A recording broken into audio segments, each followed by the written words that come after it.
100కు పైగా దీర్ఘకాలిక సమస్యలకు ఎటువంటి ఆపరేషన్ దుష్ప్రభావాలు లేకుండా హోమియోపతి చికిత్స.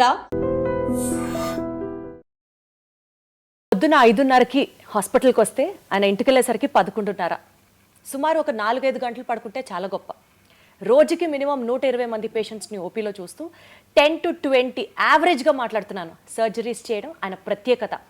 ఇంత ఇదిగా నేను చెప్తున్నానంటే మీకు అర్థమయ్యే ఉంటుంది ఈ పాటికే. One of the leading cancer specialist, cancer surgeons in Hyderabad, and I have to tell it in the nationwide అని చెప్పొచ్చు. And he's none other than doctor Mohan Vamsi garu ఉన్నారు మనతో ఇవాళ సూపర్ డాక్టర్ సిరీస్తో. సార్ నమస్తే. నమస్తే అండి. ఎలా ఉన్నారు సార్? సార్ యాక్చువల్లీ క్యాన్సర్కి సంబంధించి పేషెంట్స్కి ట్రీట్మెంట్ అందించడంలో గత 30 సంవత్సరాలుగా మీరు పెట్టినటువంటి ఎఫర్ట్స్ ఒక్కసారి వెనక తిరిగి చూసుకుంటే సార్, ఇదే నా లైఫ్ మిషన్ అని మీకు ఆ డిఫైనింగ్ మూమెంట్ ఎప్పుడు అనిపించింది సార్? సో క్యాన్సర్ అంటే ఆ రోజుల్లో way back in 1990s nobody was interested in taking up this subject. Cancer అనగానే చాలామంది క్యాన్సర్ పేషెంట్స్ని ఆపరేట్ చేస్తే my own boss in JIPMER Pondicherry said, అరే why do want to choose cancer surgery? You operate on cancer patients, they die of metastasis. You operate on cancer patients, they come back with disease recurrence అని నన్ను భయపెట్టారు. You will get frustrated in your life. ఆయన doctor Mehta అని use a professor of surgery in Pondicherry JIPMER, where I studied. నేను MBBS MS కూడా అక్కడే చేశాను పాండిచేరిలో. ఆయన అన్నారు అన్నమాట. So cancer surgery is for older people like me, not for younger people like you. నువ్వు చాలా ఫ్రస్ట్రేషన్కి గురవుతావు వీళ్ళందరినీ చూసి, క్యాన్సర్ తిరిగి రావటం, క్యాన్సర్ పేషెంట్స్ చనిపోవటం చూసి అని ఆ రోజుల్లో అన్నారు నాతో. అయినప్పటికీ I was very keen cancer surgery చేయాలని ఆ రోజుల్లోనే అనుకున్నాను అనమాట, వే back in 1990s.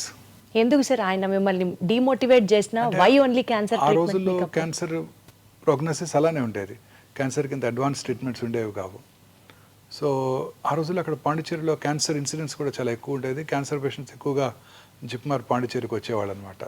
So it was challenging, it was very challenging. Major surgeries, 6 to 8 hour surgeries, ఒక ఆర్గన్ని తీసేయటం, ఆ తర్వాత వాళ్ళని జాగ్రత్తగా రేడియేషన్, కీమోథెరపీ ఇవ్వడం చాలా ఛాలెంజింగ్గా ఉండేది. So that was very interesting to me. So అందుకే ఎంఎస్ అయిపోగానే ఇమీడియట్గా నేను ఆర్డీఆర్ క్యాన్సర్ ఇన్స్టిట్యూట్ ఎంట్రన్స్ రాసి అక్కడ సీట్ తెచ్చుకోవడం.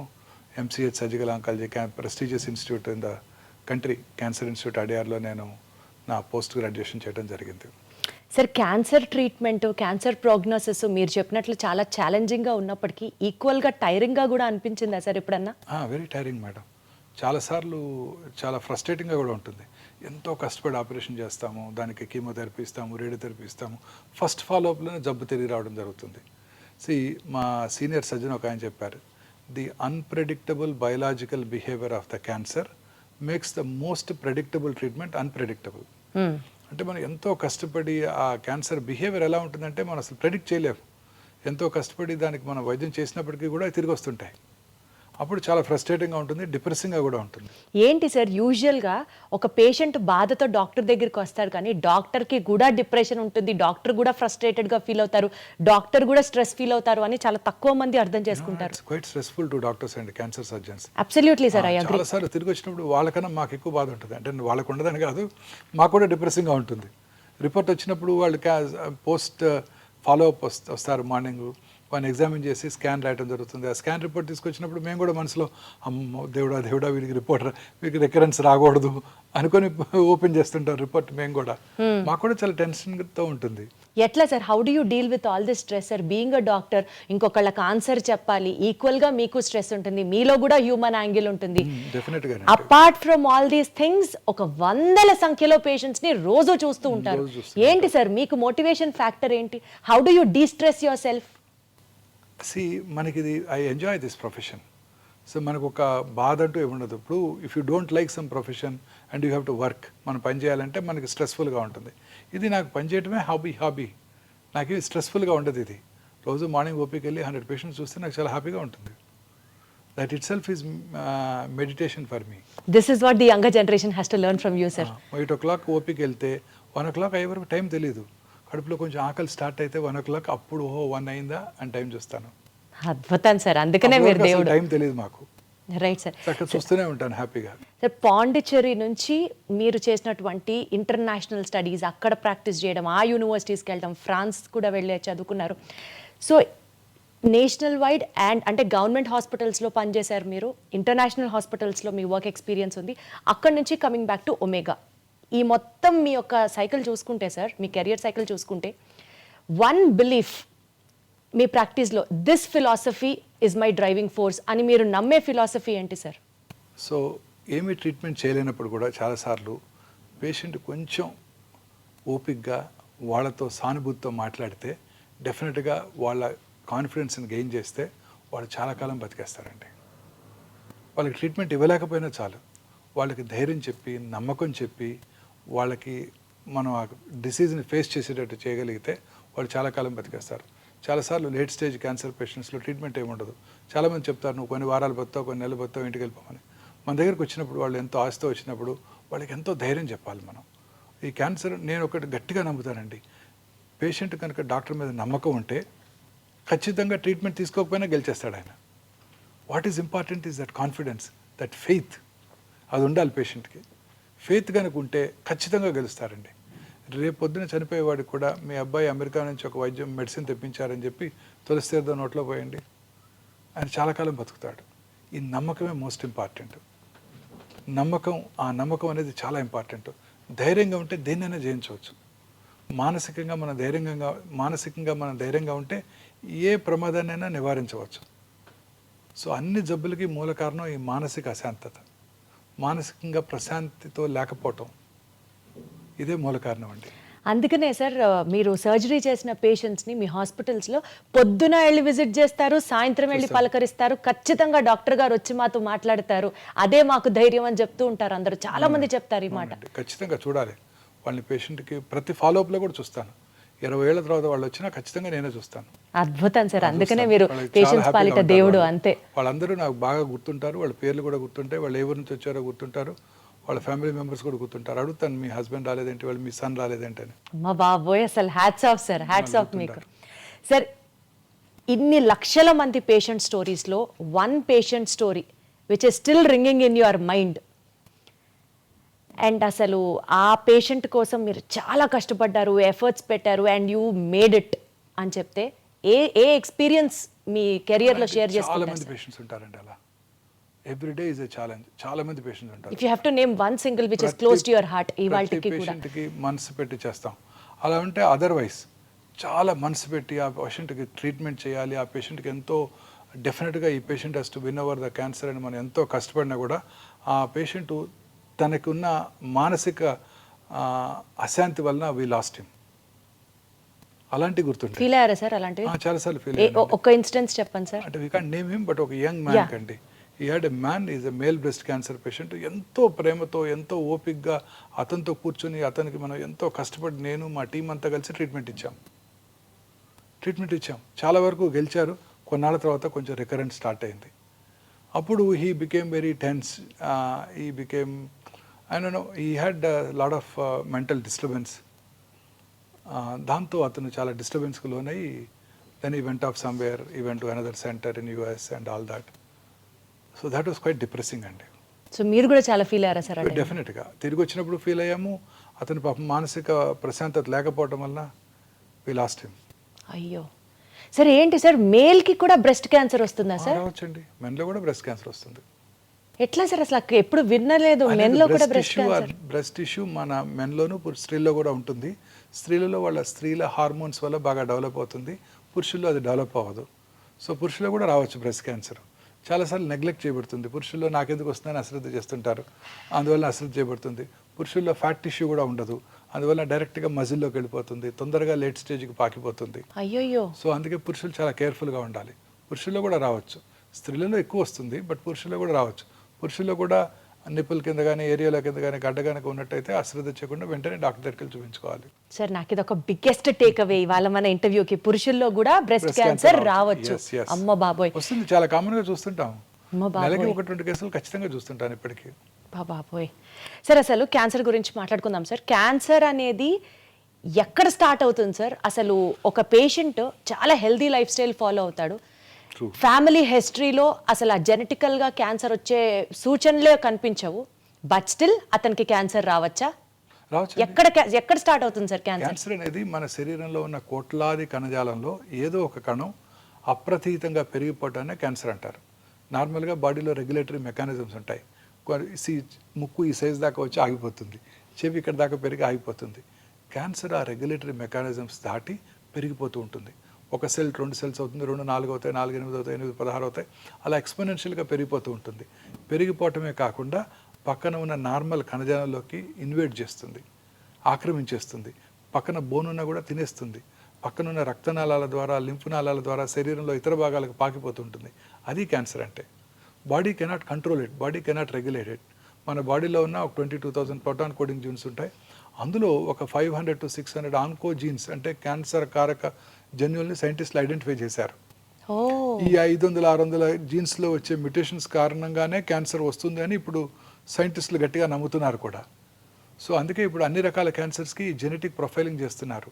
ఏ జెనెటిక్ మ్యుటేషన్ వల్ల ఈ క్యాన్సర్ వచ్చింది, ఆ జెనెటిక్ మ్యుటేషన్ ఐడెంటిఫై చేసి ఆ జెనెటిక్ మ్యుటేషన్ని టార్గెట్ చేసే మెడిసిన్స్ కూడా ఇప్పుడు అందుబాటులోకి రాబోతున్నాయి.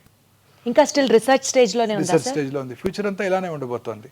ప్రతి క్యాన్సర్ పేషెంట్కి ఏ మ్యూటేషన్ వల్ల ట్రీట్మెంట్ ఈ జబ్బు వచ్చింది ఐడెంటిఫై చేసి ఆ మ్యూటేషన్ని టార్గెట్ చేసే డ్రగ్స్ని కనుక మనం ఇవ్వగలిగినట్టయితే ఆ క్యాన్సర్ని కంట్రోల్ చేయడానికి అవకాశం ఉంటుంది. అచ్చా, ఓకే. సో ఇలా ఏదో ఒక మ్యుటేషన్ వల్ల మన బాడీలో మ్యుటేషన్స్ వస్తూనే ఉంటాయి. ప్రతి నార్మల్ ఇండివిజువల్ కూడా మ్యుటేషన్స్ జరుగుతూనే ఉంటాయి. కానీ ఆ మ్యుటేషన్స్ నలిఫై చేసే కెపాసిటీ మన బాడీ ఇమ్యూన్ మెకానిజమ్స్కి ఉంటుంది. మన ఇమ్యూన్ మెకానిజమ్స్ ఎప్పుడైతే దెబ్బతిన్నప్పుడో, మన ఇమ్యూనిటీ తక్కువగా ఉన్నప్పుడో ఆ మ్యుటేషన్స్ టేక్స్ అప్పర్ హ్యాండ్, పై చేయి తీసుకుని అవి క్యాన్సర్గా మారతాయి. అసలు మ్యుటేషన్ ఎందుకు జరుగుతుంది సార్ బాడీలో? తెలియదు, బాడీలో జరుగుతూ ఉంటుంది మ్యుటేషన్స్. దానికి మనకేం సంబంధం లేదు, that we can't control it. But ఆ మ్యుటేషన్ కంట్రోల్ చేసే కెపాసిటీ మనలో ఉంది. వండర్ఫుల్ సార్, అసలు హ్యూమన్ ఫిజియాలజీ. ఆ కెపాసిటీ మనలో ఉంది. ఆ కెపాసిటీ దెబ్బతిన్నప్పుడు ఈ cancer takes upper hand, cancer వచ్చేస్తుంది. సో ఆ మ్యుటేషన్ని నలిఫై చేసే, మ్యుటేషన్ని నిలుపుదల చేసే కెపాసిటీ మన బాడీ యొక్క రోగనిరోధక శక్తి. మన బాడీ రోగనిరోధక శక్తి ఎప్పుడు బాగుంటుంది? మనం హ్యాపీగా ఉన్నప్పుడు బాగుంటుంది. మనం ప్రశాంతంగా నిద్రపోతూ సంతోషంగా గడిపినట్టయితే ఈ జబ్బులు రానే రావు. మరి ఎట్లా సార్, ఒక మనిషి హెల్దీగా ఉన్నాడు, అతనికి ఎలాంటి సైన్స్ సిమ్టమ్స్ లేవు, బట్ స్టిల్ క్యాన్సర్ ఎలా వస్తుంది? రావచ్చు. కొన్నిసార్లు ఆ మ్యూటేషన్స్ ప్రిడామినెంట్గా ఉన్నప్పుడు రావచ్చు. చిన్నపిల్లలు ప్రశాంతంగానే ఉంటారు పాపం. వాళ్ళకి ఎటువంటి చీకు చింత లేవు, బాధలు లేవు, ఇన్కమ్ దాని గురించి ఆలోచించాల్సిన అవసరం లేదు. వాళ్ళలో కూడా క్యాన్సర్ వస్తుంది.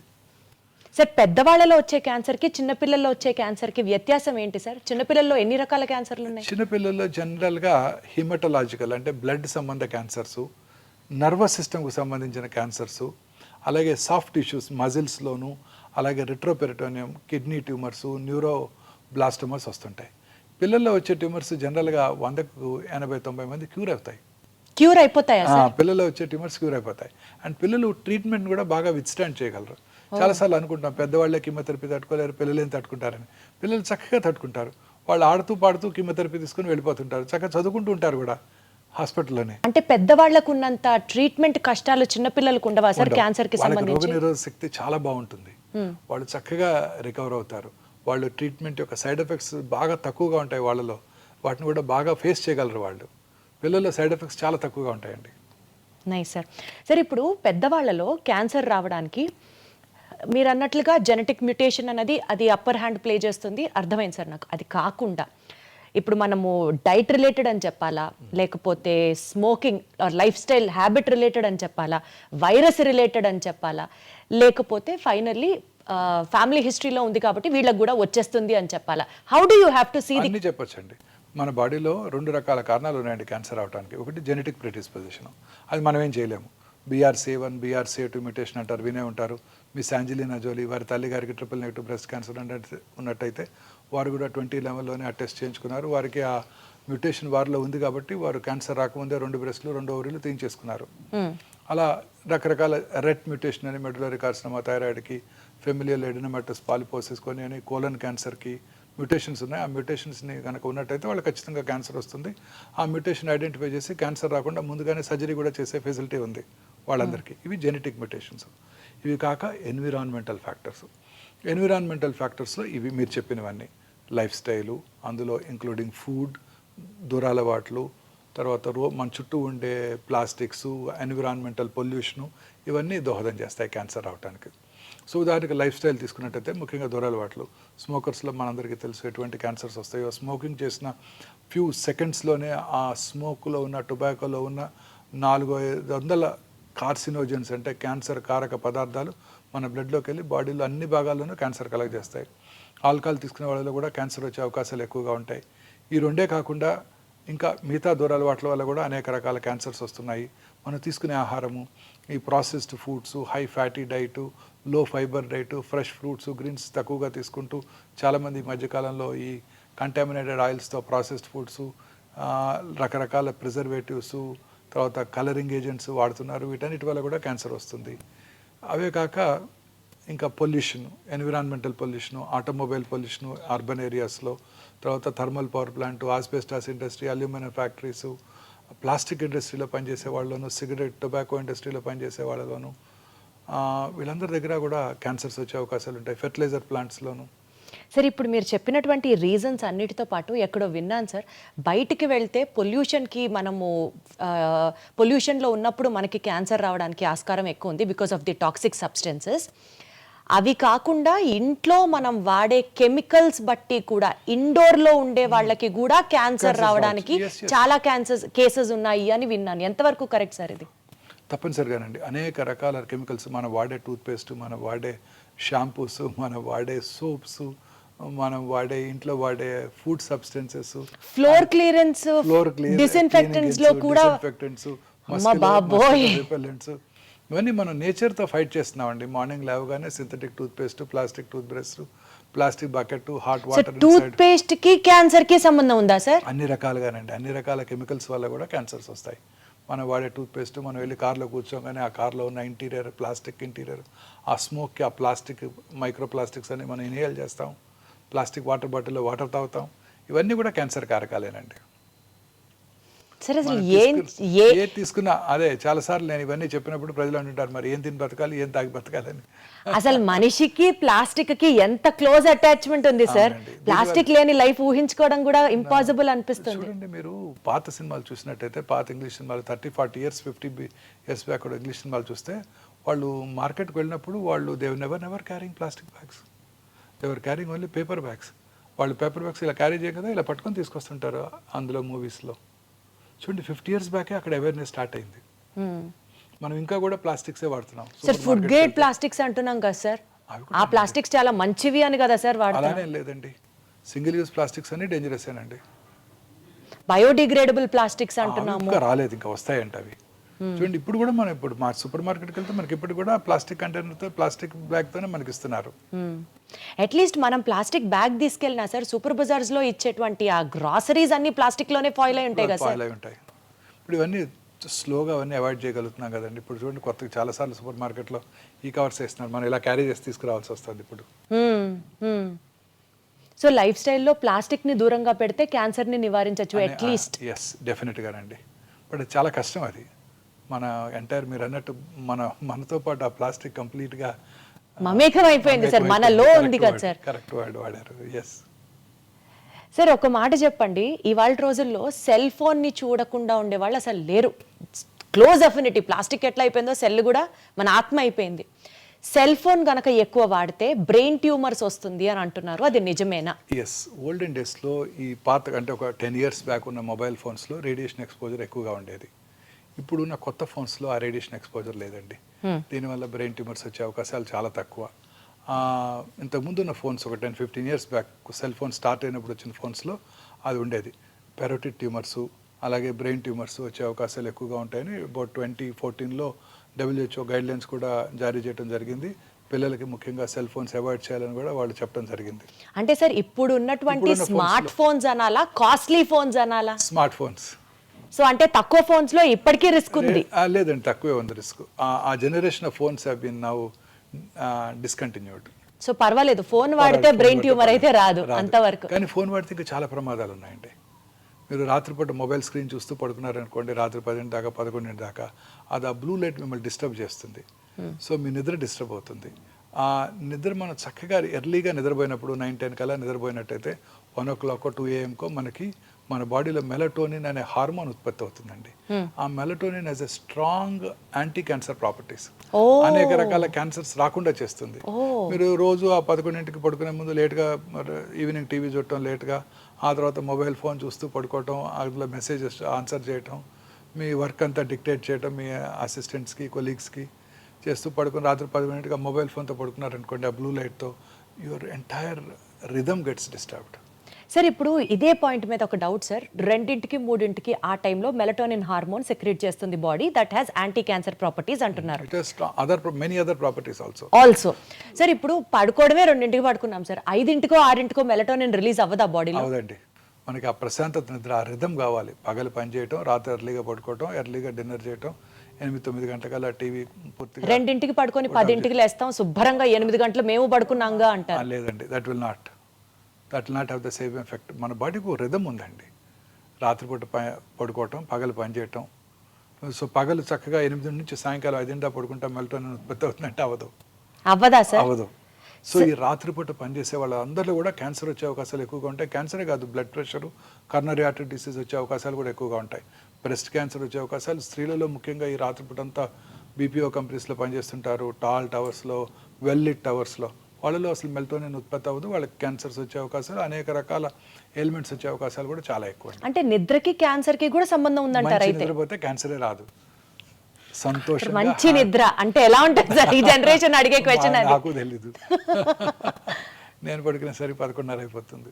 క్యాన్సర్ ని చూసే డాక్టర్కే నిద్ర లేదు 4-5 అవర్స్ అంటే ఎట్లా సార్ మరి? బట్ స్టిల్ ఆ 4-5 అవర్స్ మీరు సాటిస్ఫాక్షన్ తో, కంటెంట్మెంట్ తో పడుకుంటారు. సో మీ నిద్రకు అసలు ప్రైస్లెస్. లేదండి, అందులో కూడా కాల్స్ వస్తాయి, పేషెంట్స్ ఫోన్ చేసేస్తుంటారు. మీరు ఆన్సర్ చేస్తారా సార్? అర్ధరాత్రి కూడా చేస్తాను.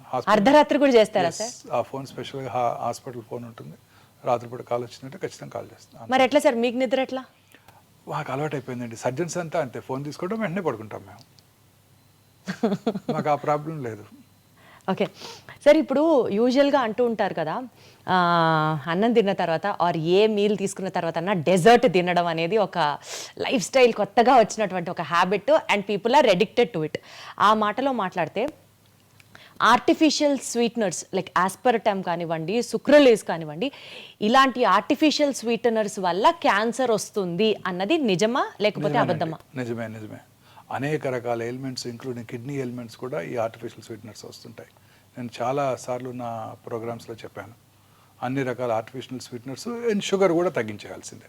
షుగర్కి డైరెక్ట్గా క్యాన్సర్కి రిఫైన్డ్ షుగర్ అనేక రకాల ఎలిమెంట్స్ కారణం అండి. సో దాని బదులు ఫ్రూట్స్లో ఉండే షుగర్ ద్వారా మనకు ఆ కార్బోహైడ్రేట్ రిక్వైర్మెంట్ వస్తే చాలా బాగుంటుంది. ఈ complex carbohydrates are far superior to the simple sugars. ఇప్పుడు ప్లెయిన్ రైస్ ఉందనుకోండి, ఇట్స్ ఎ సింపుల్ షుగర్. దాన్ని ఫెర్మెంట్ చేసుకుని ఇడ్లీ దోశలాగా తిన్నాం అనుకోండి, it's a complex carbohydrate. So complex carbohydrates వలన ఆ షుగర్ స్పైక్స్ ఉండవండి. సో గ్లూకోజ్ స్పైక్స్ ఉండవు, ఇన్సులిన్ రెసిస్టెన్స్ డెవలప్ అవ్వదు. సో వాళ్ళు అన్ని రకాల ఎలిమెంట్స్ వచ్చే అవకాశాలు కూడా తక్కువగా ఉంటాయి. సో ఈ simple sugars are dangerous. The plain white refined sugar with మైదాతో చేసే స్వీట్స్ ఉంటాయి చూడండి, అవి చాలా డేంజరస్. అన్ని రకాల ఎలిమెంట్స్కి కారణం అండి. సౌత్ ఇండియన్ ఫుడ్లోను, నార్త్ ఇండియన్ ఫుడ్లో కూడా, ముఖ్యంగా ఇండియన్ ఫుడ్లోనే ఎక్కువ చూస్తుంటాం. అందుకే ఇండియాలో ఉన్నంతమంది డయాబెటిక్స్ ప్రపంచంలో ఎక్కడా లేరు. సో ఈ simple sugars are dangerous. Fruit sugars, complex sugars are safe. So fermented idli తిన్నాం అనుకోండి, అదే రైస్తో మనం ఇడ్లీ తయారు చేసుకున్నాం అనుకోండి, దట్ ఈస్ సేఫ్. అదే రైస్తో దోశ చేసుకున్నాం, fermented food, they are safe. కానీ సార్ మనం అవాయిడ్ చేయండి అని చెప్పడం యాజ్ అ డాక్టర్ మీరు చెప్తారు, బట్ ఆన్ ప్రాక్టికల్ నోటు ఏదో ఒక రోజు, ఈరోజు ఫ్రెండ్ పిలిచాడనో, మరుసటి రోజు ఆఫీస్లో పార్టీ అనో, ఫ్యామిలీ ఫంక్షన్ అనో ఏదన్నా కావచ్చు కదా, తినాల్సి వచ్చింది sir. Then how do we plan our lifestyle sir? అసలు తిననే కూడదంటారా? అలా 1-2 తింటే ఏం ప్రాబ్లం లేదండి. మితంగా తీసుకుంటే ఏదైనా మంచిదే, ఎక్కువగా తీసుకోకూడదు. మన లైఫ్ స్టైల్ మనం పూర్తిగా ఒక మంచి లైఫ్ స్టైల్లో ఉండాలంటే equally good amount of protein, good amount of carbohydrate, preferably unprocessed foods, natural sugars, natural ఫుడ్స్తో మనం అది చూసుకోవాల్సి ఉంటుంది. డైటరీ దీనికి అలవాటు పడిపోవాలి మనం. Morning good amount of fruits, తర్వాత some amount of nuts. Fruits కూడా ఒకేసారి ఫ్రూట్సే తినకూడదు, వాటితో పాటు కొంచెం నట్స్, కార్బోహైడ్రేట్ తీసుకుంటే షుగర్ స్పైక్స్ తగ్గిపోతాయి అన్నమాట. తర్వాత మనం తీసుకునే మధ్యాహ్నం మీల్లో కూడా ఐసీఎంఆర్ గైడ్లైన్స్ వచ్చేసాయి. 56% of our ailments are due to food consumption. Ailments itself are due to food consumption sir? Like for example if you have to explain. అన్ని రకాల ఎయిల్మెంట్స్కి ఫుడే కారణం అండి. సో మన ఫుడ్ అంటే ఎట్లా సార్, ఎట్లా ఫుడ్ ఇంటేక్ ఎయిల్మెంట్స్ కి ఎట్లా? అన్ని రకాల అంటే ఏ ఎయిల్మెంట్ అయినా కూడా అండి, మనకు ఉదాహరణ కరోనరీ ఆర్టరీ డిసీజ్ కానివ్వండి, మన ఇంప్రూవ్డ్ సెర్బ్రోవాస్కులర్ యాక్సిడెంట్స్ కానివ్వండి, అల్జీమర్స్ డిసీజ్ కానివ్వండి, అన్నిటికీ కూడాను మనం తీసుకునే ఆహారమే ముఖ్యమండి. మనం చక్కగా ఫ్రెష్ ఫ్రూట్స్, వెజిటబుల్స్ ఎక్కువగా తీసుకుంటూ, ప్రాసెస్ ఫుడ్స్, రెడ్ మీట్ అవి తక్కువగా తీసుకుంటూ హెల్దీ ఫుడ్ అంటే ఫుడ్స్ అవి రెగ్యులర్గా కన్జ్యూమ్ చేస్తూ, గ్రీన్స్ అవి ఎక్కువగా తీసుకుంటూ, రెగ్యులర్గా ఎక్సర్సైజ్ చేస్తూ, దురలవాట్లకు దూరంగా ఉంటూ, లీన్ బాడీ మాస్ మెయింటైన్ చేస్తే అన్ని రకాల ఎలిమెంట్స్కి దూరంగా ఉండొచ్చు. మోహన్ వంశీ గారి డైట్ సీక్రెట్ ఏంటి, ఫిట్నెస్ సీక్రెట్ ఏంటి అంటే ఏం చెప్తారు సార్? మీరు ఏం తింటారు సార్ చెప్పండి? నేను ఐఎమ్ నాట్ అంటే ఐఎమ్ ఏ ఫుడీ అండి. నాకున్న ఒకే హాబీ ఫుడ్ తింటమే. నాకున్న ఒకే హాబీ, నాకు ఇంకే హాబీ లేదు. సార్ ఏ యాంగిల్లో మీరు ఫుడ్ అని చెప్పాలి సార్, చెప్పండి మీరు.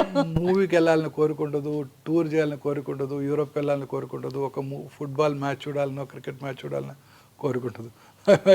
My mind will be rotating around food if I'm not concentrating and seeing patients or reading or something like that. TV చూస్తే ఓన్లీ ఫుడ్ ప్రోగ్రామ్సే చూస్తాను, ఇంకేం చూడను. If I watch sir, TV, what does your healthy diet consist of? That's what we are more interested to I know. watch TV, I watch only food programs.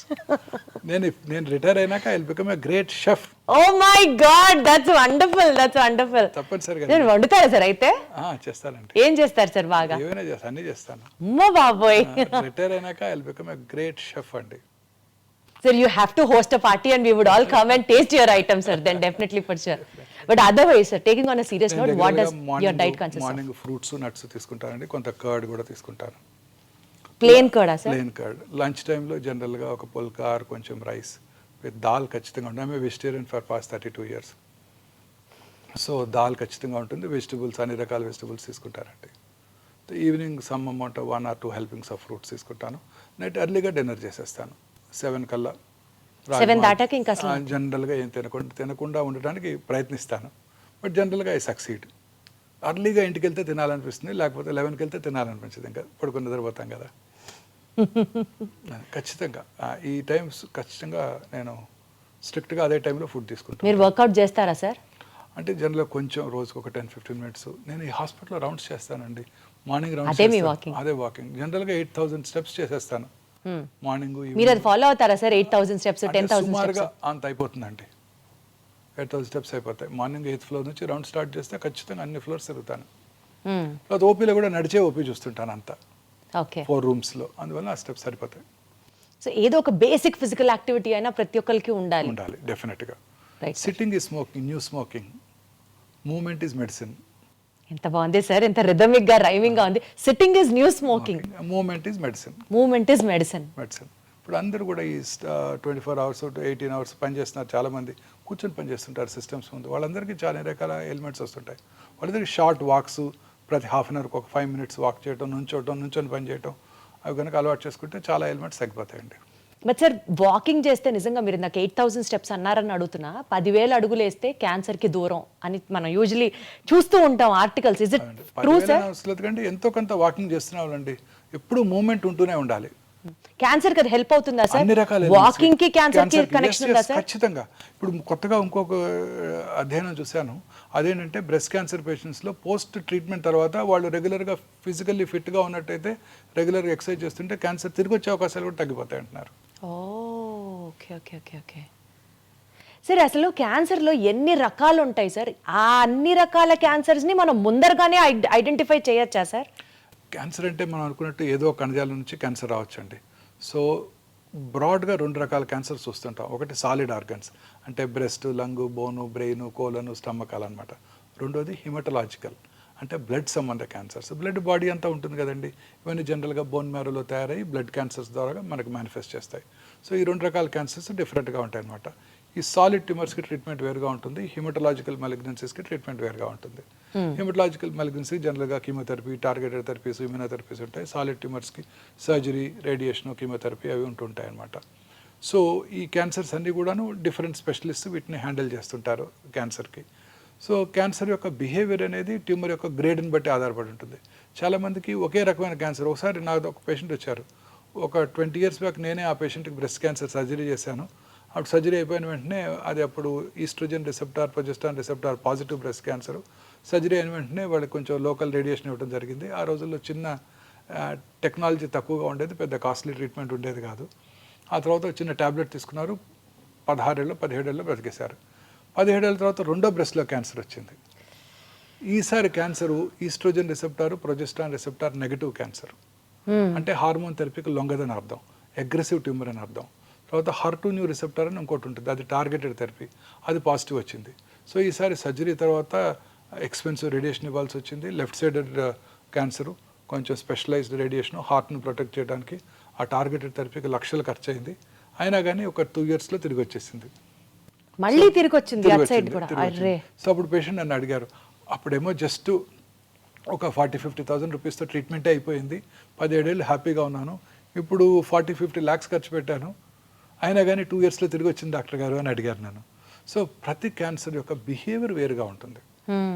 So cancer behaviour is more important. Cancer grade అంటే tumour grade, tumour how aggressive the tumour is అనేది మనకి చాలా important. ఎట్లా తెలుస్తుంది sir? అది there are test for that. Every క్యాన్సర్కి ఏ రకమైన క్యాన్సర్స్ అగ్రెసివ్గా బిహేవ్ చేస్తే దానికి కావాల్సిన మార్కర్స్ ఉన్నాయి. ఉదాహరణకి breast cancer torrs, HER2 new receptor, proliferative index, అలా అన్ని క్యాన్సర్స్కి మార్కర్స్ ఉంటాయి. అట్లా కొన్ని క్యాన్సర్స్ అగ్రెసివ్గా బిహేవ్ చేస్తాయి, కొన్ని స్లోగా పెరుగుతూ ఉంటాయి. స్లోగా పెరిగే క్యాన్సర్ లేట్ స్టేజ్లో ఉన్నా చాలా కాలం బ్రతికేస్తారు. అగ్రెసివ్గా ఉండే క్యాన్సర్స్ ఎర్లీ స్టేజ్లో వచ్చినా తిరిగి వచ్చే అవకాశాలు ఎక్కువగా ఉంటాయి. జనరల్గా అది అగ్రెసివా నాన్ అగ్రెసివా అని కూడా టెస్ట్లో మనకు తెలుస్తుందా sir? Yes, very correct, true, very true, తెలిసిపోతుంది. Oh wow. సో జనరల్గా చిన్న వయసులో వచ్చే క్యాన్సర్స్ అంటే 20 to 40 years మధ్యలో వచ్చే క్యాన్సర్స్ అగ్రెసివ్గా ఉంటాయి, ఎక్సెప్ట్ థైరాయిడ్. పెద్ద వయసులో వచ్చే క్యాన్సర్ స్లోగా పెరుగుతాయి. థైరాయిడ్ క్యాన్సర్ కాదు కదా సార్? Except thyroid. థైరాయిడ్లో కూడా క్యాన్సర్స్ వస్తాయండి, వెరీ కామన్. థైరాయిడ్ క్యాన్సర్స్ ఒక్కటే చిన్న వయసులో వస్తే స్లోగా పెరుగుతాయి, పెద్ద వయసులో వస్తే ఫాస్ట్గా పెరుగుతాయి. మిగతా అన్ని క్యాన్సర్స్ జనరల్గా ఎల్డర్లీ ఏజ్లో వచ్చినప్పుడు స్లోగా పెరుగుతాయి, చిన్న వయసులో 20 to 40 మధ్యలో వచ్చినప్పుడు ఫాస్ట్గా పెరుగుతాయి. అంటే యూజువల్గా ఇప్పుడు ఈ థైరాయిడ్ హార్మోన్ ఇంబ్యాలెన్స్ అనేది ఎక్కువ వింటూ ఉంటాం కదా సార్, థైరాయిడ్, PCOD, PCOS ఇట్లా చెప్తూ ఉంటారు కదా sir. So thyroid deficiency or hyper activeness of thyroid gland might also lead to cancer. లేదండి, అది వేరు, టోటలీ వేరు. ఇది ఫిజియలాజికల్. థైరాయిడ్ చాలామంది నాకు చెప్తుంటారు నాకు థైరాయిడ్ ఉందని. థైరాయిడ్ అందరికీ ఉంటుంది, కొన్నిసార్లు ఎక్కువ పని చేస్తుంది, హైపర్ ఫంక్షనింగ్ వేరు అన్నట్టు, కొన్నిసార్లు అసలు పని చేయదు. నడి వయసులో చాలా మంది లేడీస్లో ఈ ప్రాబ్లం చూస్తుంటాం, హైపోథైరాయిడిజం అంటాం. సో అది వేరు, అది టోటలీ డిఫరెంట్. థైరాయిడ్ గ్లాండ్లో క్యాన్సర్ రావటం వేరు. థైరాయిడ్ గ్లాండ్ యొక్క ఫంక్షన్కి క్యాన్సర్కి సంబంధం లేదు మేడం. థైరాయిడ్ గ్లాండ్లో నార్మల్ ఫంక్షనింగ్ థైరాయిడ్లో కూడా చిన్న లంప్ రావటం, లోవర్ పార్ట్ ఆఫ్ ద నెక్లో ఎక్కడ లంప్ వచ్చినా ఇమీడియట్గా అశ్రద్ధ చేయకుండా మనం పరీక్ష చేయించుకోవాలి ఎవరైనా సరే. సార్ ఇందాక మీరు అన్నట్లుగా జీన్ మ్యూటేషన్ టెస్ట్ అని అన్నారు చూడండి, అంటే ఫ్యూచర్లో పలానా వ్యక్తికి క్యాన్సర్ వస్తుందా అని కూడా మనం ముందుగానే టెస్ట్ చేసుకొని చేయొచ్చా సార్? ఏజ్ నుంచి చేయొచ్చు అది? మొన్న మధ్య Zerodha CEO mister Nikhil Kamath mister Bill గేట్స్తో పాడ్కాస్ట్ చేశారు. అప్పుడు ఆయన అడిగారు, మా యంగ్ ఆంటర్ప్రెనర్స్కి మీరు ఇచ్చే సలహా ఏంటి, వారి హెల్త్ ఎలా మెయింటైన్ చేసుకోవాలని. ఆయన ఏమన్నారు, నేను రెగ్యులర్గా స్క్రీనింగ్ చేసుకుంటాను, ఎవ్రీ ఇయర్ టెస్టులు చేయించుకుంటాను, రొటీన్ టెస్ట్, అన్ని రకాల టెస్టులు చేయించుకుంటాను, అండ్ వైటమిన్స్ రెగ్యులర్గా తీసుకుంటున్నాను, because there is no downside. రీసెంట్గా ఒక టెస్ట్ వచ్చింది, ఈ టెస్ట్ కనుక చేయించుకున్నట్టయితే నెక్స్ట్ ఫ్యూ ఇయర్స్లో క్యాన్సర్ వచ్చేది లేనిది నేను ముందే తెలుసుకోవచ్చు. ఈ CT scan, PET CT scan, PET-MR పట్టుకోకముందే నేను ఈ కొత్త టెస్టులు క్యాన్సర్ రావడానికి ముందుగా పసిగట్టేస్తాయి. ఆ టెస్ట్ కూడా నేను రెగ్యులర్ చేయించుకుంటున్నాను.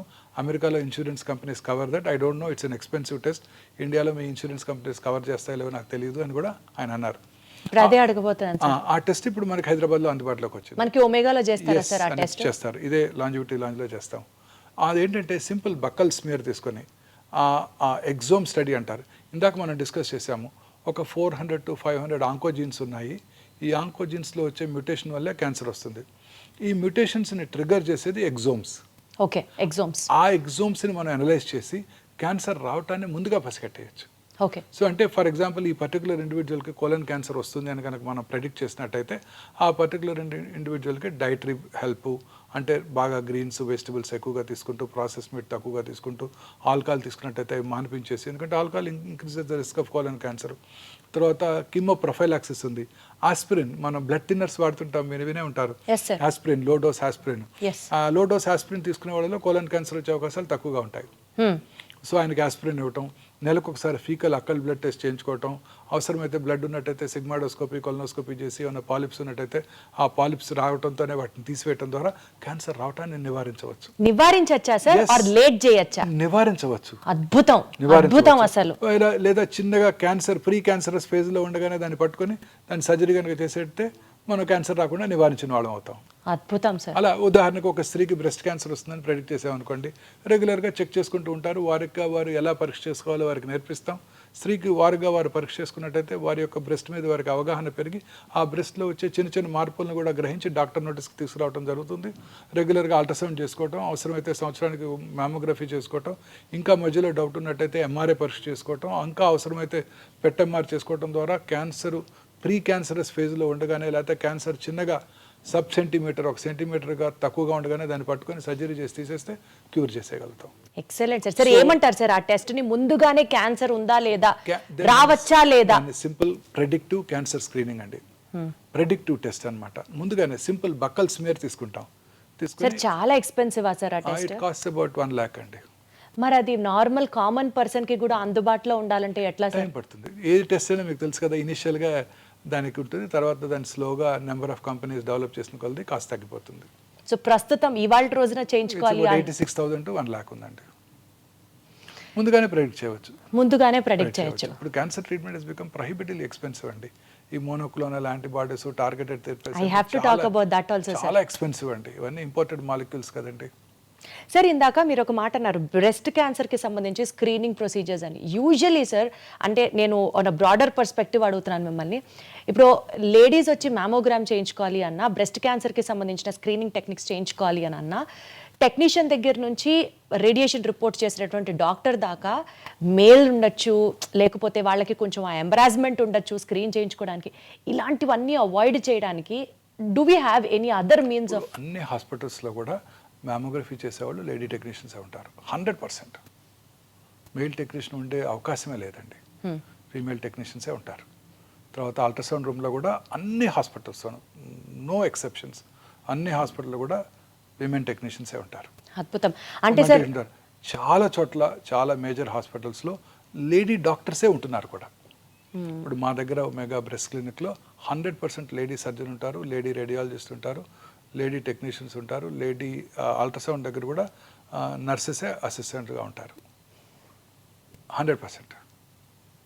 సో ఎస్పెషల్లీ ఆడవాళ్ళకి సంబంధించి ఈ బ్రెస్ట్ క్యాన్సర్, సర్వికల్ క్యాన్సర్ కి సంబంధించి కూడా ఎక్కడన్నా టెస్ట్ చేయించుకోవాలి, స్క్రీనింగ్ చేయించుకోవాలి అంటే ఫస్ట్ అక్కడ డాక్టర్స్ ఎవరు ఉంటారు, అయ్యో వాళ్ళకి ఇప్పుడు చూపించాలా అన్న ఒక చిన్న ఇన్హిబిషన్తో ఆగిపోతూ ఉంటారు. అన్ని హాస్పిటల్లో లేడీ డాక్టర్సే ఉంటారండి, అన్ని మేజర్ హాస్పిటల్స్లో కూడా. సార్ ఈ మధ్య కాలంలో రీసెంట్ ఇన్సిడెంట్స్ బ్రెస్ట్ క్యాన్సర్ ఎట్లయితే రేట్ పెరిగిపోయింది అని వింటున్నామో, బాగా పెరిగిపోయింది అని, ఈవెన్ సర్వికల్ క్యాన్సర్ కూడా ఆడవాళ్ళలో ఎక్కువగా వింటున్నాం సార్. అవునండి, సర్వైకల్ క్యాన్సర్ ఇన్సిడెన్స్ తగ్గుతుందండి ఇప్పుడు.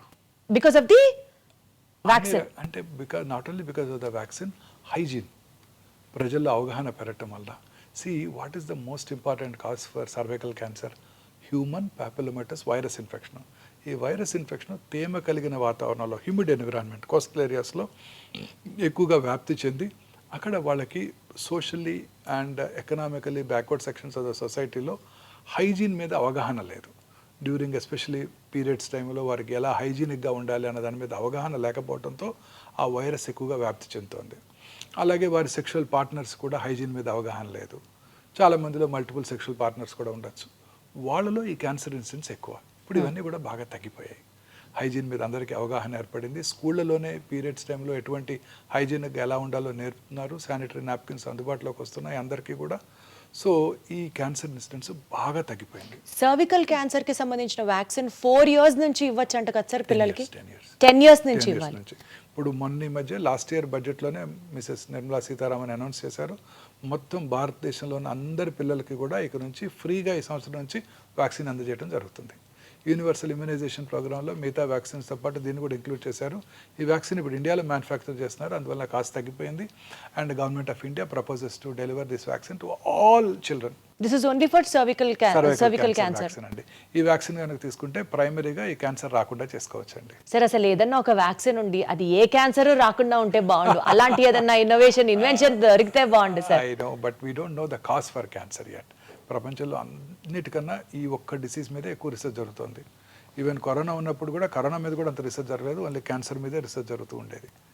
ఇప్పటికీ కూడా we could achieve break through, but break through వచ్చేస్తుందండి. క్యాన్సర్ ఖచ్చితంగా మనం క్యూర్ కనుక్కుంటాం.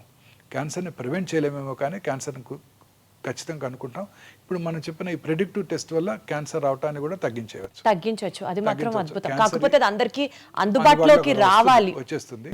ఆ తర్వాత అందుబాటులోకి వస్తుంది. తర్వాత క్యాన్సర్ కూడా ట్రీట్మెంట్ కూడా వచ్చేస్తుందండి. నెక్స్ట్ 10 years 10 to 15 yearsలో definitely will have a breakthrough. అనేక రకాల క్యాన్సర్స్కి ఇప్పుడే ఇమ్యూనోథెరపీ డ్రగ్స్ అందుబాటులోకి వచ్చాయి. లేట్ స్టేజ్ క్యాన్సర్స్లో కూడా చాలామంది ఎక్కువ కాలం బ్రతికేస్తున్నారు.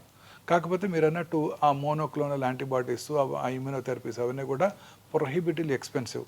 ఇండియాలో తయారవునప్పుడు అవి చాలా ఎక్స్పెన్సివ్గా ఉంటాయి. Once we have to import చేసినప్పుడు చాలా ఎక్స్పెన్సివ్గా ఉంటాయి. ఇప్పుడు అవి పేటెంట్ లాస్ ఎక్స్పైర్ అయినాక ఇండియాలో తయారు చేసినప్పుడు ఇవన్నీ కూడా చాలా తక్కువ కాస్ట్లో మన ప్రజలకు అందుబాటులోకి వస్తాయి. సార్ ఇప్పుడు మీరు ఇంతమంది పేషెంట్స్ని చూస్తున్నారు కదా, ఎక్స్పెన్సివ్ ట్రీట్మెంట్ అని మీరే చెప్తున్నారు కదా సార్. సో ఒక ఫ్యామిలీలో ఒక వ్యక్తికి క్యాన్సర్ వచ్చింది అని తెలిసిన వెంటనే ఫైనాన్షియల్గా వాళ్ళు ఎలా రెడీ అవుతారు సార్? ఆ టిప్స్ చెప్పండి. ప్రిపేర్డ్గా ఎలా, how do they face cancer? Rich patient కూడా పువర్ ఫ్యామిలీ అయిపోతారండి. ఒక్క మెంబర్ క్యాన్సర్ వచ్చిందంటే ఖచ్చితంగా వచ్చిన రోజు సూపర్ డీలక్స్ రూమ్లో ఉంటారు. చివర్లో ట్రీట్మెంట్ తీసుకున్నప్పుడు జనరల్ వార్డులో అడ్మిట్ అవుతారు. So this is the heart fact of heart cancer fact treatment. అండి. చాలా ఎక్స్పెన్సివ్ ట్రీట్మెంట్స్ అండి. Patients want best of the treatments. ఇప్పుడు మ్యామోగ్రఫీ మెషిన్ ఉంది. కన్వెన్షనల్ మ్యామోగ్రఫీ మెషిన్ కాస్ట్ 15 లక్షలు అయితే digital mammography 3D digital mammography machine cost 2 కోట్లు అండి. దాని యాన్యువల్ మెయింటెనెన్స్ కాంట్రాక్ట్ మళ్ళీ 40 లక్షలు ఉంటుందండి. రేడియోథెరపీ మెషిన్స్ ఉన్నాయనుకోండి, ఈ సైబర్ నైఫ్ మెషిన్ కానివ్వండి, ఏఐ పవర్డ్ రేడియోథెరపీ టెక్నాలజీ కానివ్వండి, $4 million $5 million. వాటి యాన్యువల్ మెయింటెనెన్స్ కాంట్రాక్ట్ మళ్ళీ $700,000 ఉంటుందండి. ఒక పేద వ్యక్తికి క్యాన్సర్ వస్తే వెయిట్ చేయాల్సిందేనా సార్? ఇండియాలో మళ్ళీ డెవలప్ అయ్యి దాని గురించి ఎక్కువ మెడిసిన్స్ వచ్చే తెలియక వాళ్ళంతా ఎక్స్పెన్సెస్ ఎలాగోలా తెచ్చి కష్టపడి ట్రీట్మెంట్ తీసుకుంటూ ఉంటారు ప్రాణం మీద తీపితో. అన్ని రకాల మెడిసిన్స్ కూడా ఎక్స్పెన్సివేనండి. ప్రతిదీ ఎక్స్పెన్సివే. రోబోటిక్ సర్జరీ చేయాలంటే డిస్పోజబుల్ ఇన్స్ట్రుమెంట్స్, డిస్పోజబుల్ ఎక్విప్మెంట్ అన్నీ కాస్ట్ పెరిగిపోతున్నాయండి. అన్ని రకాల మెడిసిన్స్ పేటెంట్ లాస్ వల్ల అన్ని చాలా ఎక్స్పెన్సివ్గా ఉంటున్నాయి. అన్ని రకాల ఇమ్యూనోథెరపీస్, టార్గెటెడ్ థెరపీస్ అన్నీ ఇంపోర్ట్ చేసుకునేవే. అలాగే PET CT scan, conventional PET CT స్కాన్లో రేడియేషన్ ఎక్స్పోజర్ ఎక్కువగా ఉంటుంది. Digital PET scan machine, conventional PET CT scan machine 5 to 6 crores అయినట్టయితే digital PET scan machine 14 to 18 crores అవుతుంది. On top of it annual maintenance contract సంవత్సరానికి అది పెరిగిపోతుంటుంది. And ఎన్నాళ్ళు వాడగలం each machine? Not more than 10 years. 10 yearsలో మళ్ళీ replace చేసేయాలి. ఇంత కాస్ట్లీ ట్రీట్మెంట్ ఇప్పించినా సరే, సర్జరీ చేసినా సరే, తిరిగి మళ్ళీ క్యాన్సర్ రెమిషన్ నుంచి ఉంటుందా లేదా, తిరిగి వస్తుందా లేదా, తిరిగి రాదా అని చెప్పడానికి కూడా గ్యారంటీ లేదు. ఇందాక చెప్పాను కదండి, the unpredictable biological behaviour of the tumour makes the most predictable treatment unpredictable. అంటే సార్ అసలు క్యాన్సర్ మనిషికి రానేకూడదు. మనం అనుకునే కోరిక అదొక్కటే. చాలా ఎక్స్పెన్సివ్ అండి. Treatment is very expensive. ప్రజలు తిట్టుకుంటూ ఉంటారు డాక్టర్స్ని, బట్ వాళ్ళే బెస్ట్ ట్రీట్మెంట్ కావాలనుకుంటూ ఉంటారు, వాళ్ళే అడుగుతారు. అంటున్నారు కదా సార్, ఏదో కీమోథెరపీలో గేమ్ చేంజర్స్ వచ్చేసాయి, ఇమ్యూనో టార్గెటెడ్ థెరపీస్ అంటే అసలు గేమ్ చేంజర్స్, బట్ ఇదే very expensive. Very expensive. They are beyond the reach of a rich man. And ఎన్నాళ్ళు వాడాలి? వాడుతూనే ఉండాలి. అదేమి ఒక 6 కోర్సులు వాడి ఆపేస్తే ఇంకా వారు బతికేస్తారు అనుకుంటే వాడేస్తారు. ₹1 కోటి ఖర్చు పెట్టండి మీకు క్యూర్ అవుతుంది అనుకుంటే రెడీగా ఉంటారు చాలామంది. ఏమి గ్యారంటీ లేదే. మరి ఎట్లా సార్ ఒక పేదవాడికి క్యాన్సర్ వస్తే దిక్కేంటి సార్? అంటే ఇప్పుడు గవర్నమెంట్ అనేక రకాలుగా ఈ ఆయుష్మాన్ భారత్, ఆరోగ్యశ్రీ ద్వారా చాలామంది క్యాన్సర్ పేషెంట్స్కి అతి తక్కువ ఖర్చులో ఫ్రీగా కూడా ట్రీట్మెంట్ చేయగలుగుతున్నాం. అదొక్కటే మనకి గ్రేటెస్ట్ అసెట్. సార్ నాకు ఒకటి అనిపిస్తుంది, చెప్పండి sir if I'm wrong or right. ఇప్పుడు మనకి ఈ ఇన్సూరెన్స్లు ఉంటాయి చూడండి సార్, క్యాన్సర్ ట్రీట్మెంట్కి ఇన్సూరెన్స్ ఇస్తారు. మీరు ఇందాక అర్లీ క్యాన్సర్ డిటెక్టివ్ టెస్ట్ చెప్పారు చూడండి, దానికి ఇస్తే చాలా మంది కనీసం చేసుకొని సిచ్యువేషన్ వర్స్ట్ చేయరు కదా సార్. వాటికి ఎవరు ఇన్సూరెన్స్ అన్ని రకాల క్యాన్సర్ ట్రీట్మెంట్స్ కూడా ఇన్సూరెన్స్ కవర్ అవ్వదు. అందులో చిన్న చిన్న లెటర్స్లో పెద్ద పాలసీ సైన్ చేశారా మీరు? ఇన్సూరెన్స్ పాలసీ కట్టినప్పుడు ముందు ఇమీడియట్గా మీరు ఒక 50 lakhsకో 1 crore ఇన్సూరెన్స్ తీసుకోండి. చిన్నపిల్లలు మీకు ఇన్సూరెన్స్ ఇస్తారు. ఇప్పుడు పెద్ద వయసు వచ్చినాక 50 ఏళ్ళు వచ్చాక ఇన్సూరెన్స్ అడిగితే అంత అమౌంట్కి ఇవ్వని కూడా ఎవరు, ప్రీమియం చాలా ఎక్కువగా ఉంటుంది. పిల్లలు కాబట్టి మీకు ఇప్పుడు ఇస్తారు. అందులో చిన్న లెటర్స్, స్మాల్ లెటర్స్లో చాలా ఉంటాయి. అవన్నీ చదవకుండా మనం చివరిలో సంతకం పెట్టేస్తాం. అందులో చాలా ఉంటాయి. ఈ కీమోథెరపీకి ఇన్ని లక్షలు ఇస్తాము, టార్గెటెడ్ థెరపీ కవర్ చేయము, ఇమ్యూనోథెరపీ కవర్ చేయమని కూడా రాసి ఉంటున్నాయి చాలా రకాల ఇన్సూరెన్స్ బ్రోషర్స్లో. తెలియక సైన్ చేసి తీసుకుంటూ ఉంటారు. సో చాలామందికి ఇన్సూరెన్స్ ఉన్నా కూడా కవర్ అవ్వట్లేదు. సార్ భయం వేస్తాను సార్ ఒక్కసారి చెప్పాలంటే. క్యాన్సర్కి ఇంతే కవర్ చేస్తాం, కీమోథెరపీకి ఇంత, మీ లిమిట్ అయిపోయింది, సబ్ లిమిట్ ఇంతే. మీరు నాకు అన్నట్లు అసలు క్యాన్సరే రాకూడదు సార్, ఏ అంతే. ఎలిమెంట్ రాకూడదు, ఏ ఎలిమెంట్ రాకూడదు అంటే మనం ప్రశాంతంగా బ్రతకాలి. సార్ ప్రశాంతత, ఆ పాయింట్ దగ్గరికి వస్తున్నాను సార్. సంతోషంగా బ్రతకాలి, సంతోషంగా ప్రశాంతతే కాదు, హ్యాపీగా బ్రతకాలి. ఏది ఏమైనా చెక్కు చెదరకూడదు. సార్ సంతోషం అన్న వెంటనే దాని ఆపోజిట్ గుర్తొస్తుంది. స్ట్రెస్ లేని లైఫ్ ఇవాళ లేదు కదా సార్. స్ట్రెస్కి క్యాన్సర్కి, క్యాన్సర్ తిరిగి రావడానికి 20 to 30% కారణం స్ట్రెస్సే అని అంటున్నారు, నిజమేనా? అంతకన్నా ఎక్కువేనండి నా ఉద్దేశం, నా ఎక్స్పీరియన్స్లో. చాలా మంది ఇగ్నరెంట్ పేషెంట్స్ ఉంటారు, వారి హస్బెండ్ కొడుకో ట్రీట్మెంట్ తీసుకొస్తారు, హ్యాపీగా ట్రీట్మెంట్ తీసుకుంటారు, వెళ్ళిపోతారు. నన్ను అడుగుతారు బాగున్నానా డాక్టర్ అంటే, బాగున్నారంటే చాలా హ్యాపీ. సాయంకాలం ఇన్వెస్టిగేషన్ చేసి మీరు చాలా బాగున్నారమ్మంటే నన్ను మొక్కో లేకపోతే నాకు దండం పెట్టో వెళ్ళిపోతారు. చాలా హ్యాపీగా ఉంటారు. వాళ్ళకి ఏం తెలియదు, వాళ్ళకి అసలు ఎప్పుడు తిరిగి రాదు. చాలామంది భయపడుతుంటారు, చదివేస్తుంటారు. తిరిగి వస్తుంట కదా డాక్టర్ గారు, నాది ERPR నెగటివ్ క్యాన్సర్ అంట కదా, నాకు తిరిగి వస్తుందంట కదా అని భయపడుతుంటారు. వాళ్ళకి ఖచ్చితంగా తిరిగి వస్తుంది. సో ప్రశాంతంగా అన్ని రకాల జబ్బులకి కూడా సంతోషము, మానసిక ప్రశాంతత ముఖ్యం. క్యాన్సర్ ఉందని తెలిస్తే ఎలా సంతోషంగా ఉంటారు సార్? మీకైనా అదే నేను చెప్పేది అదే. అందుకే చాలా మంది పేషెంట్ మనం ప్రిపేర్ చేయాలి. ఎంత లేట్ స్టేజ్ అయినా పేషెంట్కి మీరు చెప్పక్కర్లేదు, నా ఉద్దేశం అదే. నేను చాలాసార్లు అసలు ఎవరికి చెప్పను, అన్లెస్ వాళ్ళ రిలేటివ్స్ ఇన్సిస్ట్ చేస్తే తప్ప పేషెంట్కి చెప్పను. సో ఏం పర్లేదు, తగ్గిపోతుంది అనే ధైర్యం చెప్తాను. మీకు నిజం తెలుసు? నాకు తెలుసు, వాళ్ళ అటెండ్ ఫ్యామిలీ మెంబర్స్కి కూడా తెలుసు. కానీ అలాంటి వాళ్ళే they do very well. So మీరు నేను కూడా ప్రశాంతంగా ఉండాలి. మానసికంగా మనం ప్రశాంతంగా ఉంటే ఏ జబ్బులు రావు. ప్రశాంతత ఎక్కడ దొరుకుతుంది సార్? కేజీ ఎంత సార్ ప్రశాంతత? అది సంపాదించుకోగలటం మన గొప్పతనం మేడం. ఏది ఏమైనా మనం మాత్రం హ్యాపీగా ఉండాలి. ఎలాంటి ఆపద వచ్చినా మనం ప్రశాంతంగా ఉంటే దాన్ని గెలవచ్చు. సో ఉదాహరణకి చాలాసార్లు మీరు క్రికెట్ మ్యాచ్ చూస్తుంటారు, లాస్ట్ ఓవర్ ఎవరు ప్రశాంతంగా ఆడితే వాళ్ళే గెలుస్తారు కదా. 20-20. మీరు ఎట్లా ఉంటారు sir despite of all so many stresses daily? మీ ప్రశాంతంగా మీరు ఏం చేస్తారు every day to be so peaceful? See, you have to be at this age. I'm 60 now. I crossed 60. నాకు ఇంకేం ఆందోళన ఉందండి. But otherwise also, sir, I've achieved whatever I wanted. I don't want anything else. I'm doing my job. I do రెగ్యులర్గా నా food మంచిగా చక్కగా తీసుకుంటాను, అన్ని రకాలుగా హ్యాపీగా ఉన్నాను, నాకు ఏ ప్రాబ్లమ్స్ లేవు. చాలాసార్లు నాకు ఇబ్బంది వచ్చేది, పేషెంట్కి సర్జరీ చేసాక ఏమైనా కాంప్లికేషన్స్ వచ్చాయనుకోండి, వాళ్ళు పెట్టే బాధే నాకు బాధ, లేకపోతే ఏముండదు. అన్ని రకాలుగా చెప్తాము, కొన్ని రకాల మేజర్ సర్జరీస్ చేసినప్పుడు కాంప్లికేషన్స్ రావచ్చు. కాంప్లికేషన్ రాకుండా ఏ సర్జన్ కూడా సర్జరీ చేయలేరు. ప్రపంచంలో బెస్ట్ ఆఫ్ ద టీమ్స్కి మేయో క్లినిక్లో అయినా రాయల్ మాస్టెంట్ హాస్పిటల్ అయినా కాంప్లికేషన్స్ వస్తాయి సర్జరీ తర్వాత. పేషెంట్స్ ఆ కాంప్లికేషన్ వచ్చినప్పుడు రిలేటివ్స్ మాకు చాలా ఇబ్బంది పెడుతుంటారు. అలాంటి చిన్న ఇబ్బందులు తప్ప నాకు ఏ రకమైన ఇబ్బంది నన్ను అసలు బాధ పెట్టదు నన్ను. అంటే మీరు మెడిటేషన్ చేస్తారా sir everyday? My OP is my meditation. చెప్పాను కదా, 8 o'clock ఓపీలోకి వెళ్తే 1 వరకు టైమే తెలియదు నాకు, అసలు క్లాక్ ఉండదు. 1 o'clock రాగానే తెలుస్తుంది కొంచెం కడుపులో ఆకలేస్తుంటుంది. 1:15 అట్లా 1:15 అయ్యి ఉంటుంది టైము, చూస్తే time 1:15. But otherwise also sir stress వల్ల క్యాన్సర్ రికర్ అవుతుంది అంటారా? స్ట్రెస్ వల్ల క్యాన్సరే వస్తుంది కూడా అంటారా? వల్ల అన్ని రకాల ఎలిమెంట్స్ ఇంక్లూడింగ్ క్యాన్సర్ వస్తాయండి. Coronary artery disease, cerebrovascular accident, cancer కూడా అన్ని రకాల జబ్బులకి స్ట్రెస్సే కారణం. మన ఇమ్యూనిటీ తక్కువ అవుతుంది. మనం ఎప్పుడైతే హ్యాపీగా లేనప్పుడో మన ఇమ్యూనిటీ తగ్గుతుంది. ఇమ్యూనిటీ తగ్గినప్పుడు ఈ మ్యూటేషన్స్ పైచేయి సాధిస్తాయి, they take upper hand. Coronary artery disease కానివ్వండి,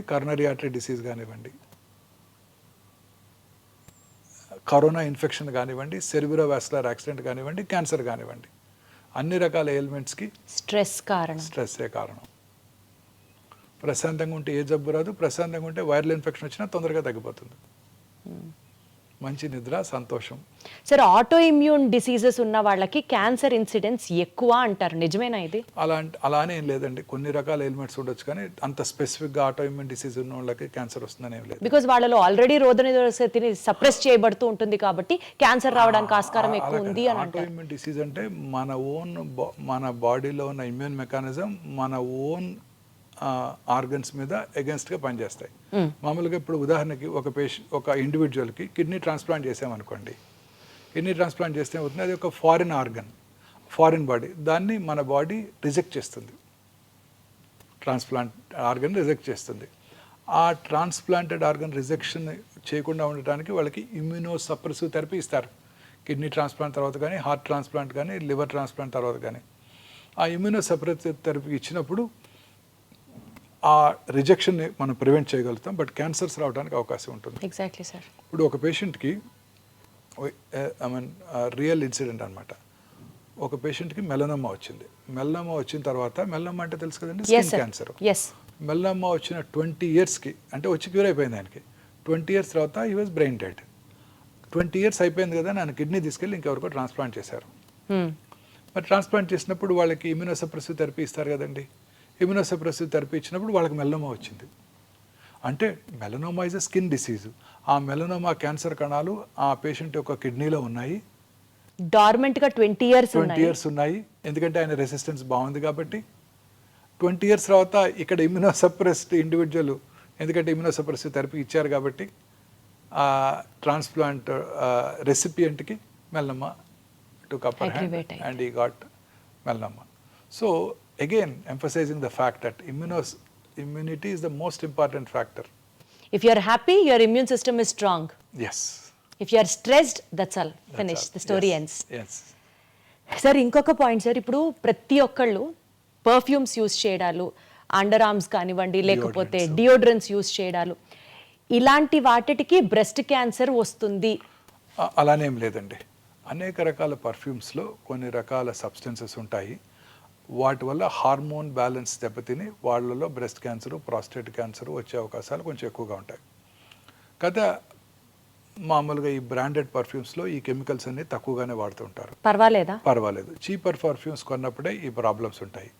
డియోడ్రెంట్స్ వలన చాలా మందిలో ఒక అపోహ ఉంది, డియోడ్రెంట్ రాసుకుంటే బ్రెస్ట్ క్యాన్సర్ వస్తుందని. ఇది పూర్తిగా అపోహం మాత్రమే. డియోడ్రెంట్ వలన బ్రెస్ట్ క్యాన్సర్ రాదు. కానీ మంచి క్వాలిటీ డియోడ్రెంట్స్ వాడుకోవాలి, వెంటిలేషన్ అది బాగుండాలి. చాలా రకాల డియోడ్రెంట్స్ వలన అక్కడ స్వెట్ గ్లాండ్స్ యొక్క డక్ట్స్ బ్లాక్ అయ్యి అక్కడ ఇన్ఫెక్షన్స్ వచ్చే అవకాశం ఎక్కువగా ఉంటుంది. అంతే తప్ప క్యాన్సర్ వచ్చే అవకాశం లేదు. సార్ ఎస్పెషల్లీ విమెన్లో ఇన్నర్ వేర్ టైట్గా ఉండడం వల్ల కానీ, బ్రాస్ అండర్ వైర్డ్ ఉండడం వల్ల కానీ బ్రెస్ట్ క్యాన్సర్ రావడానికి ఆస్కారం ఎక్కువ ఉంది అన్నది ఒకటి చదివాను. లేదు మేడం, దానికి దీనికి సంబంధం లేదు. No, not at all.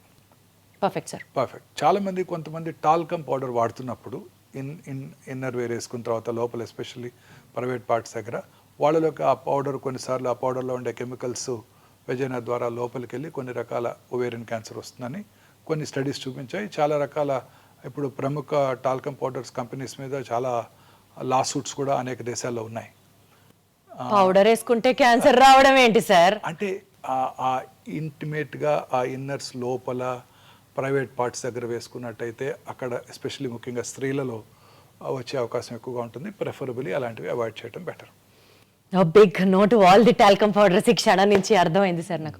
Sir ఒక్కటి చెప్పండి, vitamin D supplement, calcium, magnesium, zinc, vitamin B12, folic acid ఇట్లాంటి సప్లిమెంట్స్ తీసుకోకుండా నాకు తెలిసి ఈ రోజుల్లో ఎవరు లేరు. మేబీ 20-25 నుంచే స్కిన్ కోసం సప్లిమెంట్, హెయిర్, నెయిల్స్ కోసం ఇట్లా సప్లిమెంట్స్ మీదే బండి నడుస్తున్న ఈ రోజుల్లో యాంటీ ఆక్సిడెంట్ సప్లిమెంట్స్ తీసుకోవడం వల్ల క్యాన్సర్ వచ్చే అవకాశం తగ్గుతుంది అని ఒక నానుడు ఉంది. ఇది నిజమా కాదా మీరే చెప్పాలి. అంటే యాంటీ ఆక్సిడెంట్స్ ఈ ఫ్రీ రాడికల్స్ డ్యామేజ్ని ప్రివెంట్ చేసి ఖచ్చితంగా క్యాన్సర్ అవడాన్ని నిరోధిస్తాయి. ఓకే, అందులో అనుమానమే లేదు. క్లియర్. యాంటీ ఆక్సిడెంట్స్ రెగ్యులర్గా తీసుకోవడం వల్ల క్యాన్సర్ రాదని చెప్పలేము, కానీ యాంటీ ఆక్సిడెంట్ తీసుకోవడం వల్ల నష్టం అయితే లేదు, బెనిఫిషియల్ ఎఫెక్ట్సే ఉంటాయి. మితంగా రెగ్యులర్గా ఒకటి తీసుకున్నట్టు వల్ల నష్టం మాత్రం లేదు. Super sir. సార్ ఒక చిన్న ర్యాపిడ్ ఫైర్ లాంటిది కంటిన్యూ చేద్దాం సార్, సో దట్ మిత్స్ అన్ని డీమిత్ చేసేద్దాం ఒక్కసారితో.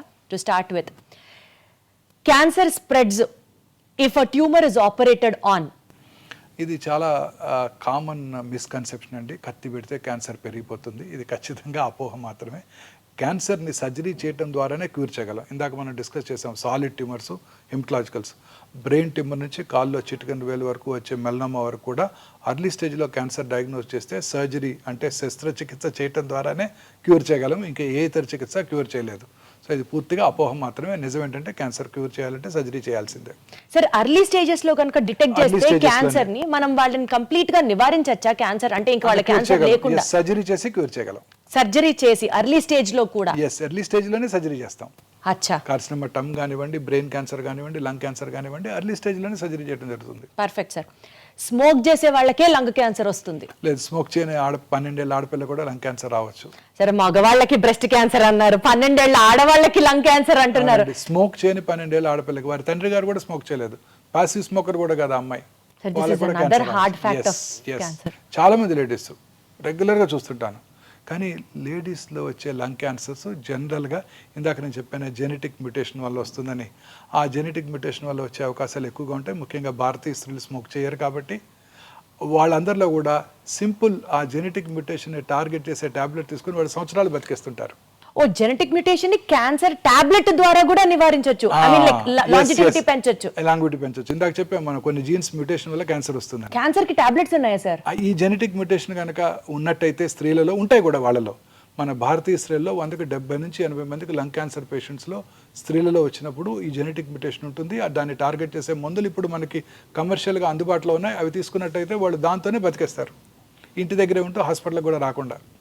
సార్ ఇది అసలు ఒక క్యాన్సర్ గైడ్ సార్. ఇవాళ మన ఎపిసోడ్ ఎన్ని విషయాలు తెలుస్తున్నాయి అంటే, కొత్త విషయాలు. అట్లీస్ట్ నాకైతే మాత్రం చాలా కొత్తగా ఉంది సార్ ఇంటర్వ్యూ. షుగర్ తింటే క్యాన్సర్ పెరిగిపోతుంది. True. Sugar especially refined white sugar కనుక తీసుకోవటం పూర్తిగా అవాయిడ్ చేయడం బెటర్ అండి. కాంప్లెక్స్ షుగర్స్ తీసుకోవటం, ప్రాసెస్డ్ షుగర్స్ని అవాయిడ్ చేస్తూ కాంప్లెక్స్ కార్బోహైడ్రేట్స్ తీసుకోవటం మంచిది. ఒకసారి క్యాన్సర్ వస్తే తిరిగి మళ్ళీ వస్తూనే ఉంటుంది. క్యాన్సర్ కనుక వచ్చినట్టయితే తిరిగి వచ్చే అవకాశాలు ఎక్కువగా ఉంటాయి. అది ఆ క్యాన్సర్ యొక్క డిసీజ్ స్టేజ్ని బట్టి, క్యాన్సర్ యొక్క బిహేవియర్ని బట్టి ఆధారపడి ఉంటుంది. క్యాన్సర్కి సంబంధించి మనకి స్క్రీనింగ్ టెస్ట్లు ఏ ఏజ్ నుంచి చేయించుకోవడం మన లైఫ్ స్టైల్లో ఒక భాగం అయిపోవాలి సార్? అంటే డిఫరెంట్ క్యాన్సర్స్కి డిఫరెంట్గా ఉంటాయండి. ఉదాహరణకి బ్రెస్ట్ క్యాన్సర్ ఉందనుకోండి, ఫ్యామిలీ హిస్టరీ ఉన్నవాళ్ళు 40 years నుంచే రెగ్యులర్గా స్క్రీనింగ్ చేసుకుంటూ ఉండాలి. మ్యామోగ్రఫీ పరీక్ష సంవత్సరానికి ఒకసారి చేసుకుంటూ ఉండాలి.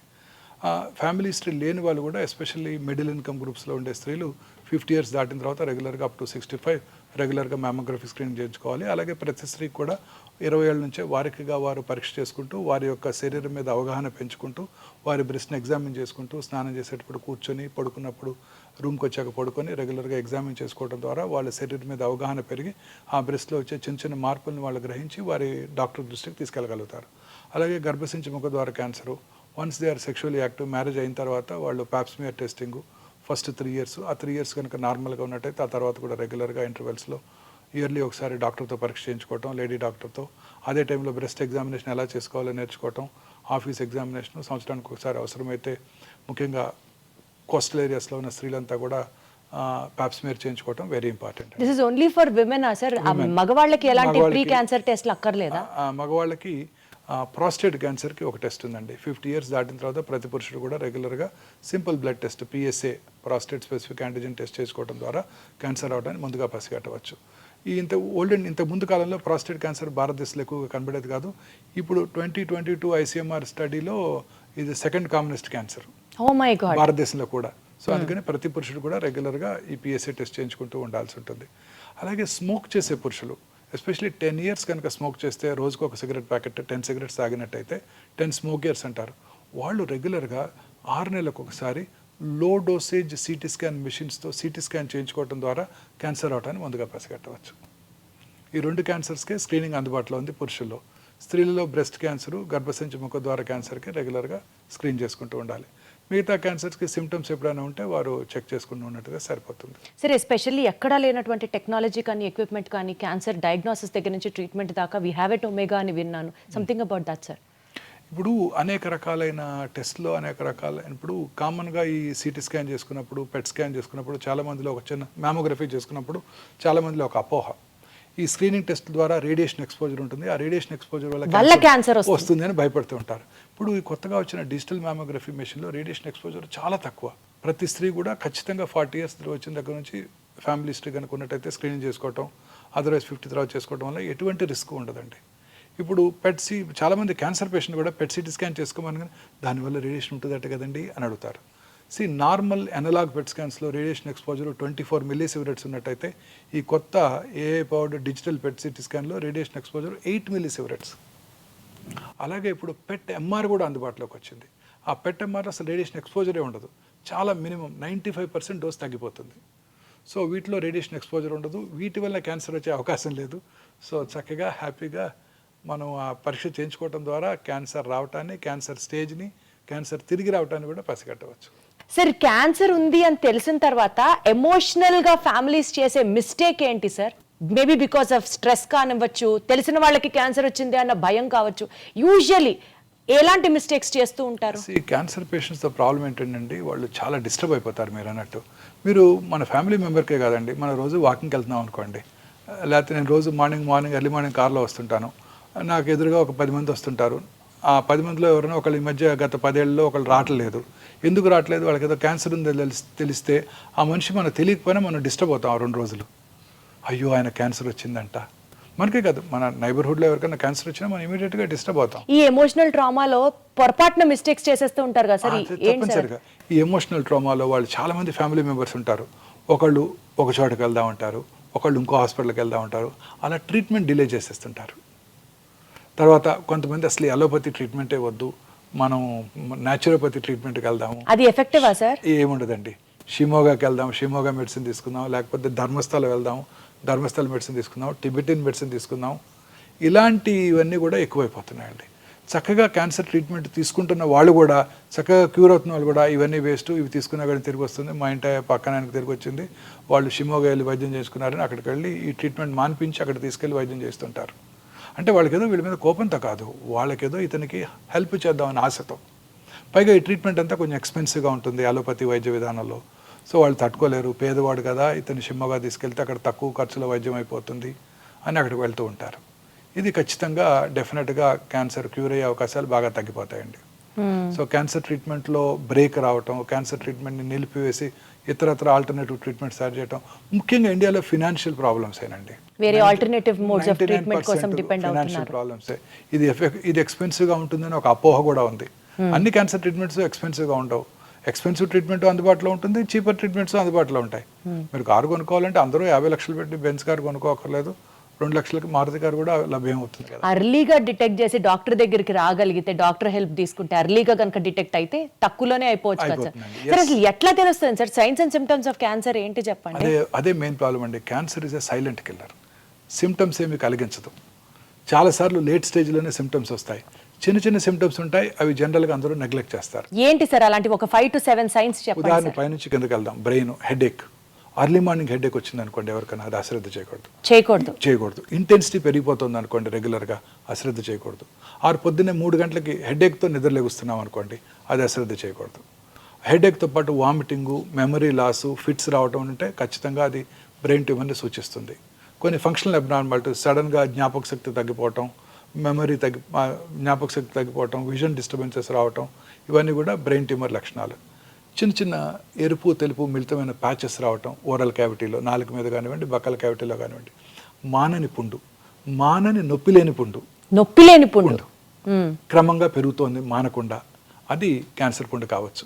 అలాగే బ్లడ్ రావటం, ఎక్కడి నుంచి ఓరల్ క్యావిటీలోంచి కానీ, స్వరపేట నుంచి కానీ ఎక్కడి నుంచి బ్లడ్ రావటం, feeling of foreign body sensation థ్రోట్లో.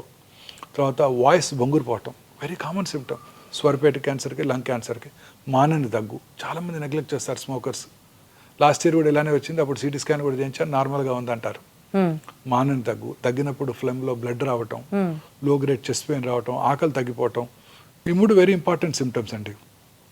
ఆకలి తగ్గటం, తినాలని పెంచిపోవటం, బ్రేక్ఫాస్ట్ టేబుల్ దగ్గరికి వెళ్ళటం, తినకుండా వెనక్కి రావటం, లేకపోతే నువ్వు ఒక ఇడ్లీ తినగానే పొట్ట ఫుల్ అయినట్టు ఉండటం. ఇవి అలాగే లో గ్రేడ్ ఫీవరు, కొంచెం అలసటగా ఉండటం, ఇవన్నీ ఎప్పుడు కూడా అశ్రద్ధ చేయకూడదు. అలాగే మింగుతున్నప్పుడు ఫుడ్ అడ్డం పట్టడం, ముందు సాలిడ్స్ అడ్డం పట్టడం, తర్వాత లిక్విడ్స్ కూడా అడ్డం పట్టడం. తర్వాత స్టమక్ క్యాన్సరు, సౌత్ ఇండియన్ మెన్లో కామనెస్ట్ క్యాన్సరు. కొంచెం ఫుడ్ తినగానే పొట్ట ఫుల్ అయిపోయినట్టు ఉండటం, రోజు బ్రేక్ఫాస్ట్కి 4 ఇడ్లీలు తింటాం, ఇప్పుడు 1-2 తినగానే పొట్ట ఫుల్ అయిపోతుంది, నాకేదో గ్యాస్ ఉంది, గ్యాస్ పట్టేసింది అనుకుంటారు తప్ప క్యాన్సర్ ఉందని ఎవరు అనుకోరు. వామిటింగ్ రావటం, బెల్చింగ్స్ ఎక్కువగా రావటం, అన్డైజెస్టెడ్ ఫుడ్ ఉన్నప్పుడు ఆ బెల్చింగ్, ఫౌల్ స్మెల్లింగ్ బెల్చింగ్ రావటం, ఆ తర్వాత వామిటింగ్ రావటం, వామిటస్లో రక్తం పట్టడం, వెయిట్ తగ్గిపోవటం, ఇవన్నీ కూడా గ్యాస్ట్రిక్ క్యాన్సర్ లక్షణాలు. మలమూత్ర విసర్జన అలవాట్లో మార్పు రావటం, మోషన్లో బ్లడ్ పట్టడం, రకరకాలుగా చాలాసార్లుగా మోషన్ పాస్ చేయటం, మోషన్లో గమ్ లాంటి వైటిష్ మెటీరియల్ రావటం, బ్లడ్ రావటం, యూరిన్లో బ్లడ్ పట్టడం,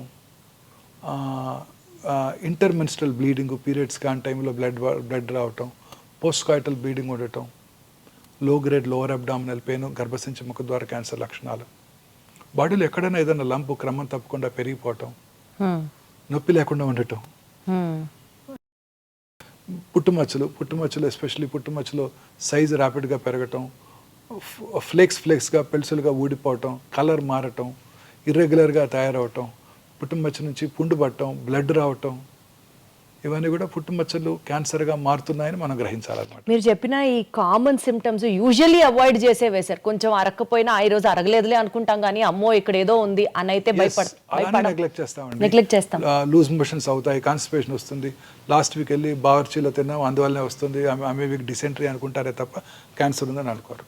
బ్లీడింగ్ అవ్వగానే హెమరాయిడ్స్, పైల్స్ లాస్ట్ ఇయర్ కూడా ఎలా ఉన్నాయో కొన్నిసార్లు తగ్గిపోతుంది అనుకుంటారే తప్ప అశ్రద్ధ చేస్తారు.